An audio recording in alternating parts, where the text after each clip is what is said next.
Bismillahirrahmanirrahim. Assalamu alaikum students. I am Wajid Kamboh, your chemistry teacher. Student, this is our second lecture of hydrogen bonding. In this lecture, we are going to study the application and properties of compounds containing hydrogen bonding. In these application and properties, first of all, we will discuss the thermodynamic properties of covalent hydride. Then we will discuss the solubility of different compounds in water. And we will also discuss the cleansing action of soap and detergents. Student, in topics में जो relevant short answer questions हैं, जो MCQs हैं, they will be also the part of our lecture. Let's start from the first, that is thermodynamic properties of covalent hydride. I'm going to write thermodynamic properties of covalent hydride.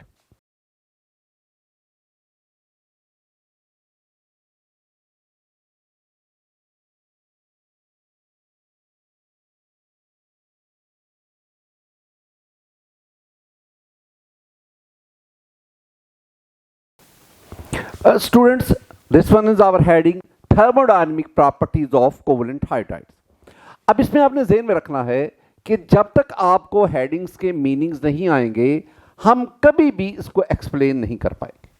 इसका मतलब क्या हुआ? First of all we have to know what is what are thermodynamic properties. Thermodynamic properties. When there is therm means heat. Therm means temperature. Somehow temperature. Although heat and temperature are different terminologies. When there is therm, it points out towards heat. Thermodynamic properties. Those properties which are concerned with heat. I mean, boiling point. Boiling point is a thermodynamic property. Melting point is a thermodynamic property. Molar heat of vaporization is a thermodynamic property. Molar heat of fusion is a thermodynamic property, and many more. All these are thermodynamic property. Density is not a thermodynamic property. Volume is not a thermodynamic property. Pressure is not a thermodynamic property. These are thermodynamic properties. The properties which are concerned with heat, which are concerned with therm. The next one is covalent hydride. We are going to study the thermodynamic properties of covalent hydride. Covalent hydride. First of all, we have to know what are hydrides. Hydrides. पहले तो हम hydride को focus करेंगे. HYDRIDES. Hydrides. Hydrides. Then covalent hydride. What are hydrides? The hydrides are binary compounds of hydrogen. I will write hydrides are binary compounds of hydrogen.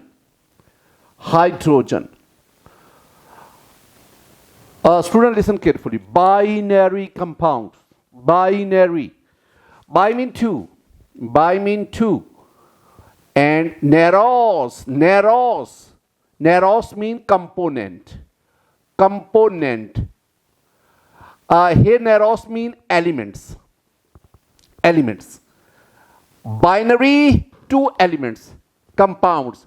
Binary compounds having two elements. Not two atoms. Compounds having two elements. They are called binary compound. If one of element is hydrogen, that binary compound is called hydride. Look at this. We have sodium hydride. I'm going to example. We have sodium hydride, NaH. We have calcium hydride, CaH2. We have aluminum hydride, AlH3. We have methane. We have ammonia. We have HCl. Look at this. First of all, whether these are binary compounds or not. Yes, all these are binary compounds. Kaise? Because sodium hydride, it consists of two elements. First one is sodium, second one is hydrogen. Calcium hydride, CaH2, it consists of two elements. First one is calcium, second one is hydrogen. I am not talking about atoms. मैं ये नहीं कह रहा it consist of 2 atoms. No, it consist of 2 elements.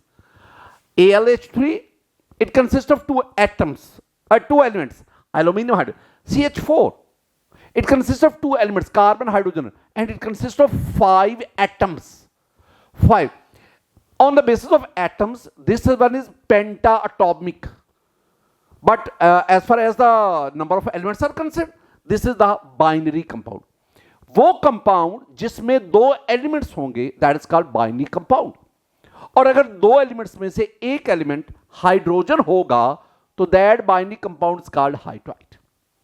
अब मुझे ये बताना, मेरे पास ना ये H2SO4 है, क्या आप इसे बाइनरी कंपाउंड कह सकते हैं? No, never. Why? It consist of 3 elements, hydrogen, sulphur, oxygen. This is not a binary compound. अगर ये बाइनरी कंपाउंड्स नहीं है तो फिर मैं इसको हाइड्राइड की कैटेगरी में नहीं लाऊंगा. अच्छा जरा मुझे बताना, ये मैंने लिखा है H2. Here there are 2 atoms of hydrogen. Whether this is a binary compound or not? No, it is not a binary compound. ये बाइनरी कंपाउंड नहीं है. बाइनरी कंपाउंड ऐसा कंपाउंड जिसमें 2 एलिमेंट्स हों, that is called binary compounds. अब अगर उन 2 elements में से एक एलिमेंट हाइड्रोजन होगा तो that binary compound is called hydride. अब देखें, ये मैंने सारे बाइनरी कंपाउंड्स लिखे. इन सब में one of the elements is hydrogen. So all these are hydrides. अच्छा, if one of the element is oxygen like that of H2O. Students, H2O, this is a binary compound. It consists of 2 elements, hydrogen and oxygen. One of the element is hydrogen.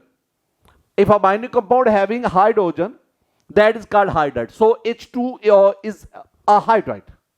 On the other hand, the other element is oxygen. This is also called oxide. So what is hydride as well as oxide? अब भला मैंने क्या कहा? Binary compound of hydrogen are called hydride. Binary compound of oxygen are called oxide. Binary compounds of halogens are called halide. Hydride, oxide, and halides. So hydride, oxide, halides, they are binary compounds. Hydrides, they are 3 types. The first one is, these 2 hydrides are ionic hydride. These are ionic hydrides. This one is polymeric hydride, or it may be say intermediate U1. And these are called covalent hydrides. Hydrides are of 3 types: ionic, polymeric, covalent. What is the difference? The main difference is nature of bonding. In covalent hydrides, there is covalent bond between carbon and hydrogen, nitrogen and hydrogen and chlorine. तो covalent hydride. अब covalent hydride जो है ना, that is our topic. इसका मतलब है, first of all we study the hydrides. Hydrides are of 3 types: ionic, polymeric और intermediate, and the covalent. And now we are going to study the covalent hydrides. अब मैं देखना चाहता हूं कि कोवलेंट हाइड्राइड कौन कौन से हैं, कौन कौन से covalent. Look at 4th A group. We have the 4th A group, 5th A group, 6th A group. We have the 7th A group. These are various groups in periodic table. And also write the periods. These are the groups. Now the periods: 2nd period, 3rd period, 4th period, 5th period, and so on. The elements of 4th group. How to learn this one? Memorize. We have a mnemonic. सस्सी जी या सस्सी गई कह लो. सस्सी जी sun bread. Some people say Shashi गई Sindh Punjab.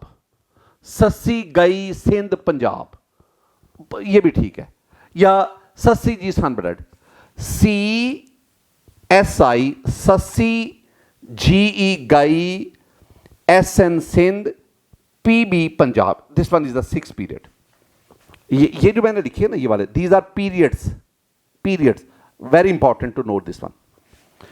Carbon, silicon, germanium, tin, lead, these are the elements of fourth A group. how to memorize them? कैसे इसको memorize कर, कैसे इसको याद रखना है? ससी जी सन या ससी गई सिंध पंजाब. अच्छा, फिफ्थ ए ग्रुप, नपा सब बी, नपास सब बी, nitrogen, phosphorus, arsenic, antimony, bismuth, napa sub B. And we are going to 6A group, O C tipu, O C tipu, O C पे जोर देना, O C tipu. We have the oxygen, sulfur, selenium, tellurium, polonium. And we have the seventh group. कोई जरूरत नहीं किसी mnemonic की. We have the fluorine, we have the chlorine, bromine, iodine और astatine. ये हमारे पास. अब ना, these are various elements of different groups. आपने पीरियड भी देखना है. All this belongs to second period, this belong to third period, fourth period, fifth. जैसे जैसे आप ऊपर से नीचे आते हैं, इनका एटॉमिक साइज बढ़ता है. It has 2 shells, it has 3 shells, 4 shells. Period mean number of shells. So as the down the group, as the number of period increases, the shells of it has 2 shells, 3, 4 shells बढ़ेंगे, size increase करेगा. अभी तक तो हमने elements लिखे. अब हम इनके हाइड्राइड की तरफ आते हैं. हाइड्राइड में CH4, methane, the valence of carbon is 4. The elements of this group has 4 valences, so they will attach 4 hydrogen atom with them. We have, these are hydride. Now these are hydrides, and there is covalent bond between hydrogen and other element. So these are covalent hydrides. Covalent hydride. It should be kept in mind. Almost all elements of these groups, they are non-metals. And when a non-metal form bond with hydrogen, there is the covalent bond. Non-metal always form the covalent bond. It means अब हमारे पास जितने भी compound बनेंगे जिन्हें हमने covalent कहा, hydride कहा, all these will be covalent hydride. The second one is nitrogen. The valence of nitrogen is 3. It can attach 3 hydrogen atom with its PH3, ASH3, SBH3 and BiH3. And the valency of 6A group is 2. We have H2O, H2S, H2SC, H2, H2, H4, H4, H4, H3, H3, H3, H2, H2, H2, HF, HCl, HBr, HI, and you can neglect this one. You can neglect this one. नजरअंदाज कर सकते हैं, छोड़ें इसे. All these are covalent hydrides. All these are covalent hydrides. अब तक हमने सिर्फ और सिर्फ हेडिंग को पढ़ा और कुछ नहीं पढ़ा. हमने पढ़ा कि थर्मोडायनेमिक प्रॉपर्टीज कौन सी होती हैं और कौन कौन सी हैं. हमने पढ़ा कोवलेंट हाइड्राइड क्या होता है. इससे पहले हमने हाइड्राइड को पढ़ा, फिर हमने कहा हाइड्राइड्स आर ऑफ 3 टाइप्स, फिर हमने उनमें से कोवलेंट हाइड्राइड को लिया. हमने 4 ग्रुप्स लिए, उनके एलिमेंट्स को लिखा और हमने कहा all these elements are non metals. और जब कोई नॉन मेटल हाइड्रोजन के साथ बॉन्ड बनाएगी that will be the covalent bond. और ये आपके पास all these are covalent hydrides. अब हम चाहते हैं हम इन कोवलेंट हाइड्राइड्स का मेल्टिंग और boiling point, we will only study the boiling point. मैं इनके बॉइलिंग पॉइंट की बात करता हूं. फर्स्ट ऑफ ऑल आप इनकी बात करें, ये वाले जो है यानी hydride of 4th A group. First of all I will discuss the hydrides of 4th A group. ये है, मैं इनके ना बॉइलिंग पॉइंट का जिक्र करूंगा. Boiling point student, first of all these are non polar. ये जो सारे के सारे हैं ना, ये नॉन पोलर हैं, नॉन पोलर. और मैं आपको पढ़ा चुका हूं, in non polar we only observe the London dispersion forces, and the London dispersion forces are responsible for their boiling point. ये लंदन डिस्पर्शन फोर्सेज जो हैं ये इनके बॉइलिंग पॉइंट की जिम्मेदार है। अब एक और बहुत इंपॉर्टेंट बात मैंने आपको समझाया था कि ये एक आपको ना एक शॉर्टकट बताया था। मैंने कहा था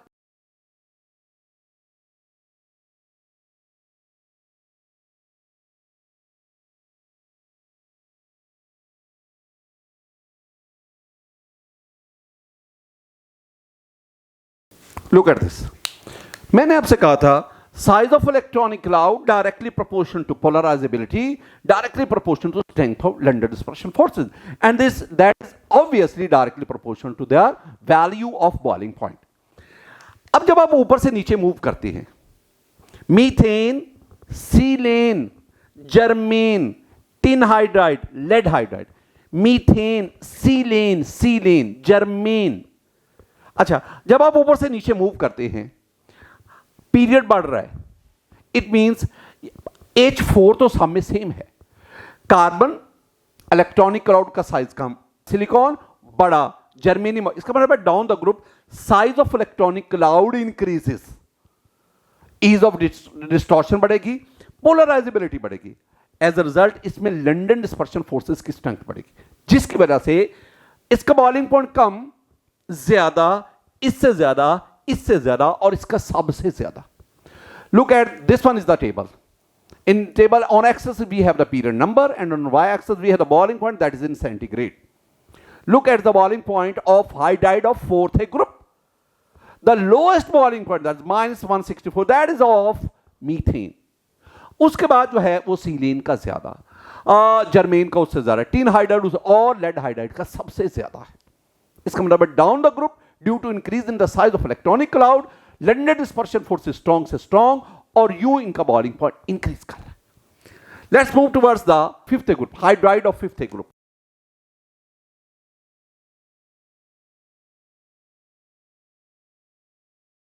फिफ्थ में ना आपके पास ये है ammonia, phosphine, NH3, PA3, all these are hydride of fifth group, इसके हैं।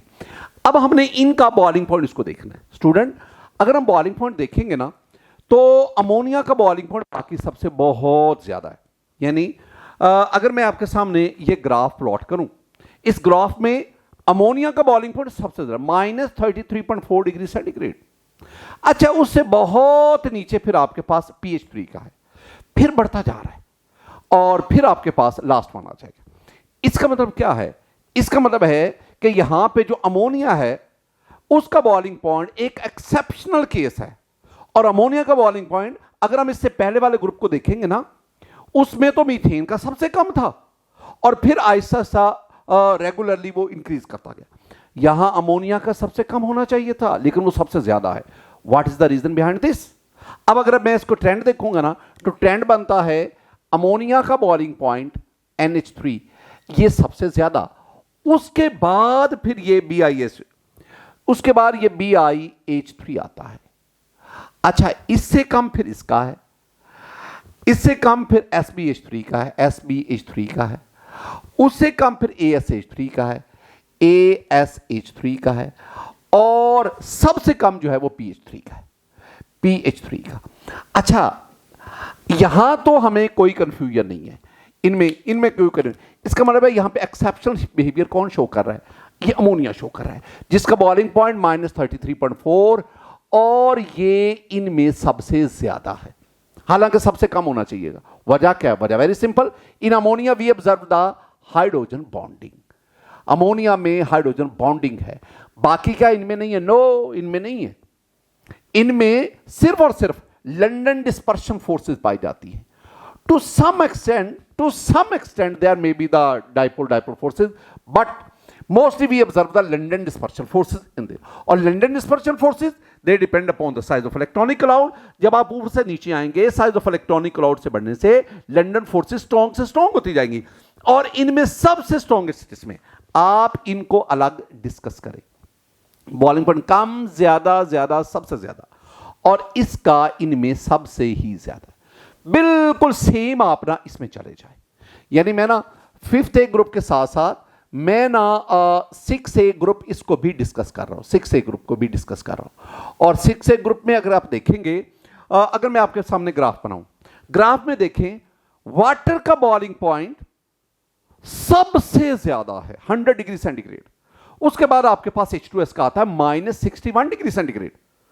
फिर आहिस्ता, ये तो हमें लॉजिक समझ आती है स्टूडेंट, ये लॉजिक तो हमें समझ आती है ना, ये तो लॉजिक समझ आती है कि इनमें लंडन डिस्पर्शन फोर्सेस पाई जाती हैं और ऊपर से नीचे आएंगे, साइज बढ़ने से लंडन डिस्पर्शन फोर्सेस स्ट्रॉन्ग से स्ट्रॉन्ग और यूं बॉइलिंग पॉइंट इंक्रीज करेगा। But why water? वाटर का क्यों ज्यादा है? बिल्कुल जैसे आपने ये ट्रेंड लिखा ना, अगर आप इसका ट्रेंड लिखेंगे तो वाटर का बॉइलिंग पॉइंट सबसे ज्यादा, H2O सबसे ज्यादा 100 डिग्री सेंटीग्रेड। उसके बाद फिर इसका, फिर इसका, फिर इसका और फिर इसका, वो सारी ना आप बात यहां पे कर सकते।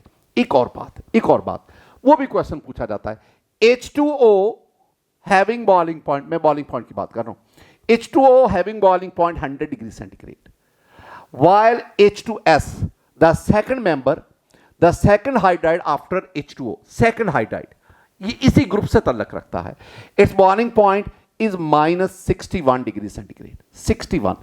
अब water is a liquid, water is a liquid, H2S is a gas, why? ये पूछा जाता है आपसे, why water is a liquid, why H2S is a gas? Boiling point की भी बात कर लो, आप फिजिकल स्टेट की भी बात कर लो। अगर वो ये दोनों बातें करे तो सिंपल बॉइलिंग पॉइंट हो या फिजिकल स्टेट हो, that depends upon the strength of intermolecular forces. Water में जो डोमिनेटिंग अट्रैक्टिव फोर्स है, that is the hydrogen bonding. Hydrogen bonding के साथ साथ आपको पता ना, इसमें van der Waals forces, I mean London dispersion forces as well as dipole forces, they also present. But in H2S we only observe the London dispersion forces more significantly, and to some extent the dipole forces, to some extent negligible। इसका मतलब यह हुआ कि चूंकि water में strong hydrogen bonding पाई जाती है, जिसकी वजह से इसका बॉइलिंग पॉइंट बहुत ज्यादा है and it exists in a liquid state. On the other hand in H2S we observe weak van der Waals forces. When I say the van der Waals forces, मैं इन दोनों को इंक्लूड करता हूं। We observe the weak London dispersion forces, that is why it has low boiling point, it has low boiling point as well as it exists as a liquid। तो physical state का और boiling point दोनों को आप correlate किससे करेंगे? Strength of intermolecular forces. We have another example and that is very very important example, that is about hydride of hydride। these are not only the hydrides, they are also the halides of 7th A group. 7th A group, ये 7th A group के, इसमें ना मेरे पास क्या है, इसमें मेरे पास है HF, इसमें मेरे पास है HCl, HBr and we have HI, ये सारे के सारे। अब ये जो HF है, HF, इसका बॉइलिंग, मैं यहां बॉइलिंग पॉइंट की बात करूंगा। Its boiling point is 19.9 degrees, almost 20 degrees centigrade. Its boiling point is very low, -85 degrees, very low. Its boiling point is -67 degrees. इससे ज्यादा, and its boiling point is -36 degrees centigrade, minus. अब अगर आप इनको देखेंगे ना, तो इसका मतलब है HF का बॉइलिंग पॉइंट बहुत ज्यादा, HCl का कम, HBr का ज्यादा और HI का उससे तो ज्यादा। ये हमारे पास बनता है। अब ये है HF, ये है HCl, ये है HBr and this one is the HI। Question वही, HF का बॉइलिंग, हालांकि ना मैं चाहता था कि HF यहां आता, कम ज्यादा इस तरह, this show the irregular pattern. अब why? Very simple, in HF we observe the hydrogen bonding and hydrogen bonding is main the responsible for its highest boiling point. एक और बात, HF is a liquid while all other these are gases, ये सारी gases हैं, HF is the liquid। वही दो बातें कि boiling point and the physical state, that depends upon the strength of intermolecular forces. HF is a liquid having high boiling point due to strong hydrogen bonding present in HF molecule। और इनमें क्या है? इनमें van der Waals forces हैं। When I say the van der Waal, मैं repeatedly कहता हूं, when I say the van der Waal, I means dipole forces and London dispersion forces. And these two forces, which I say the van der Waal forces, they are responsible not only for their physical state, but also for their boiling point. अब ये boiling point कम, ज्यादा, ज्यादा और सबसे ज्यादा, यानी ये बहुत कम है, ये बहुत कम है, ये ज्यादा है, ये उससे ज्यादा है, उससे ज्यादा है, और ये सबसे ज्यादा है, बहुत ज्यादा है, सबसे ज्यादा हाइड्रोजन बॉन्डिंग की वजह से। स्टूडेंट, ये थी कुछ बातें जो मैंने इनके बारे में कही। अब एक और चीज, वो क्या, अब मैं नई गुफ्तगू करूंगा। नई गुफ्तगू ये है कि ये जो सारे के सारे कोवलेंट हाइड्राइड है ना, all these exist as a liquid और gases, none of these will exist as a solid. इसका मतलब ऑल्दो वी हैव द, अच्छा अब इनमें ये भी देखो ना, ये जो है ना, ये वाले they are liquids and the remaining all other covalent hydride, they are the gases, and none of these is the solid. It should be kept in mind, none of these is a solid. ये ज़हन में रखना है। This one is also a gas. Ammonia is also a gas. These two are liquids. Ammonia is also a gas. These two are liquids. Now why these two are liquid and it has higher boiling point than other hydride of its group? The main reason is hydrogen bonding. Hydrogen bonding is the main reason. Now we move the next concept, very beautiful concept. The concept is we have HF, we have water, HOH, and we have ammonia, NH, and we have HN. This one is. First of all these have the lone pairs, partial negative. Here we have the hydrogen bonding represented by 3 dots, hydrogen bonding. Here we also have the hydrogen bonding, that is represented by 3 dots. Look at the strength of hydrogen bonding. Here the strength of hydrogen bonding is 40 kilojoule per mole, strength of hydrogen bonding. Here is almost 22.2 kilojoule per mole, almost, sometime I'll write that 25. And this one is 13 kilojoule per mole. Strength of, what are these? These are strength of H bond. अब जरा एक बात को सुनना, हमने ऊपर सारी गुफ्तगू भला क्या की है कि जिस सब्सटेंस में अट्रैक्टिव फोर्सेस स्ट्रांग होंगी उसका बॉइलिंग पॉइंट सबसे ज्यादा होगा। अब अगर आप यहां पे देखेंगे तो HF में हाइड्रोजन बॉन्डिंग स्ट्रांग है, स्ट्रांगेस्ट अमंग दीज। ये वीक है, ये तो वीकेस्ट है। अब इस बात को अगर बुनियाद बनाया जाए तो मेरा ख्याल क्या है, मेरा ख्याल ये है कि अब ना the boiling point of HF should be greater than water and ammonia, लेकिन ऐसा है नहीं है। हमें वैल्यूज क्या बताते, वैल्यूज हमें बताती है इसका बॉइलिंग पॉइंट जो है दैट इज 19.9 डिग्री सेंटीग्रेड, इस boiling point is 100 degree centigrade, इस boiling point is -33.4 degree centigrade.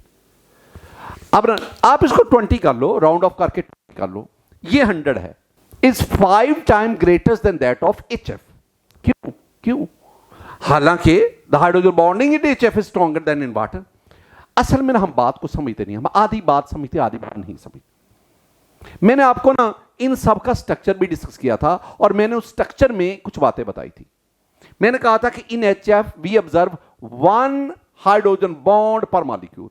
HF में क्या है, HF में 1 hydrogen bond per molecule, 1 hydrogen bond, यानी मैं ऊपर में लिख देता हूं एक ही दफा, H बॉन्ड पर मॉलिक्यूल।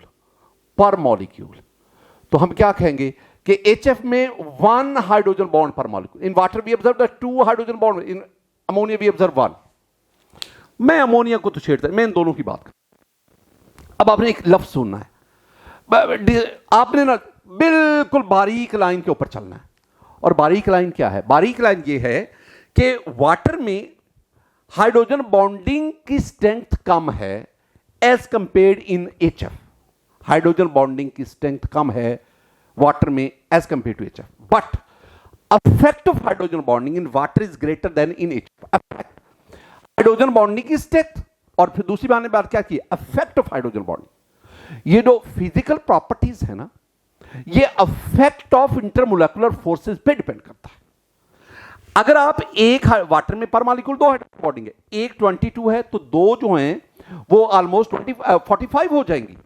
इसका मतलब है कि वाटर में effect of hydrogen bonding 45 kilo जॉल पर मोल है, that is greater than 40 kilo जॉल पर मोल। और वाटर में हाइड्रोजन बॉन्डिंग के साथ साथ we also observe the dipole dipole forces, we also observe the London pressure forces. तो overall the collective effect of all these intermolecular forces that is much greater in water than in HF।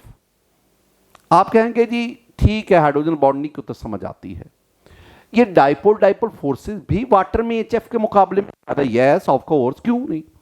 In water we have 3 atoms, in HF we have 2 atoms, the size of electronic cloud is what is greater than HF।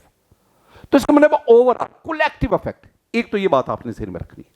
एक और बहुत important point, that is about the HCl, that is about the HCl hydrogen. मैं पहले HCl आपको बताता हूं, मैं HCl किसे कह रहा हूं। 2 चीजें ना पहले क्लियर कर लो, 2 चीजें क्लियर कर लो। और HCl को मैं दो नाम देता हूं, एक hydrogen chloride and the second one is hydrochloric acid. ये 2 चीजें। when it is called hydrogen, when it is in pure form, and when it is called hydrogen chloride, it is a gas. HCl is a gas, and when it is dissolved in water, we get this aqueous solution. In that case, that is called, this one is the aqueous solution, and that aqueous solution is called hydrochloric acid. Hydrochloric acid is a mixture, this one is a solution, aqueous solution. I'm talking HCl as the hydrogen chloride gas. Student जरा बात को समझना, मैं बड़ी ही बहुत बारीक बात करूंगा। बुक में लिखा हुआ है कि हाइड्रोजन क्लोराइड जो है ना, this is a border line between dipole dipole forces and hydrogen bonding, dipole dipole के फोर्सेस एंड हाइड्रोजन बॉन्डिंग। इसका मतलब क्या, border line case. We want to know the term border line case. HCl is a borderline case between hydrogen bonding and dipole dipole। इसका मतलब जरा सुनना, 2 तरह से बात को समझाऊंगा। स्टूडेंट, ये मेरे पास HCl का मॉलिक्यूल, ये दोनों एक दूसरे से बहुत दूर है। There is no force of attraction between them, कोई नहीं है। And now these 2 HCl molecule which are polar, they come close to each other, एक दूसरे के करीब आते हैं।